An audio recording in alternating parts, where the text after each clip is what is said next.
അരിക്കൊപ്പം പച്ചക്കറി വിലയും കുതിച്ചുയരുന്നത് ജീവിതത്തിന്റെ താളം തെറ്റിക്കുന്നു.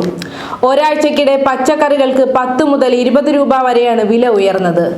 ക്യാരറ്റ്, മുളക്, വെള്ളരി, ബീൻസ്, വെളുത്തുള്ളി എന്നിവയുടെ വിലയാണ് പ്രധാനമായും ഉയർന്നത്.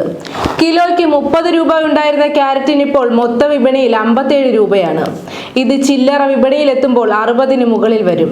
പച്ചമുളകിന്റെ വില 45 ആയി, നേരത്തെ 30 ആയിരുന്നു. ഉള്ളി, തക്കാളി വിലയിൽ കാര്യമായ മാറ്റമില്ല.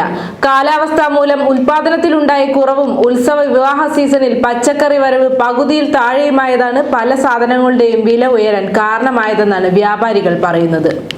തമിഴ്നാട്, കർണാടക സംസ്ഥാനങ്ങളിൽ നിന്നാണ് കേരളത്തിലേക്കുള്ള പച്ചക്കറികൾ കൂടുതലായി എത്തുന്നത്. മൊത്ത വ്യാപാരികൾ കഴിഞ്ഞയാഴ്ച സ്റ്റോക്ക് ചെയ്തിരുന്ന സാധനങ്ങളിൽ പലതും മുക്കാൽ വിഭാഗവും തീർന്നിരിക്കുകയാണ്. വെളുത്തുള്ളിയുടെ വില ഉയർന്നത് തുടരുകയാണ്. ചില്ലറ വിൽപ്പന വില കിലോഗ്രാമിന് 250 മുതൽ 350 രൂപയാണ്. വെളുത്തുള്ളി ലഭ്യത കുറഞ്ഞതാണ് വിലക്കയറ്റത്തിന്റെ കാരണം. മധ്യപ്രദേശ്, ഗുജറാത്ത്, രാജസ്ഥാൻ, പഞ്ചാബ് തുടങ്ങിയ സംസ്ഥാനങ്ങളിൽ നിന്നാണ് വെളുത്തുള്ളി എത്തുന്നത്. എന്നാൽ കാലാവസ്ഥാ വ്യതിയാനം മൂലം വിളവ് കുറവായതോടെയാണ് ക്ഷാമം നേരിട്ടത്.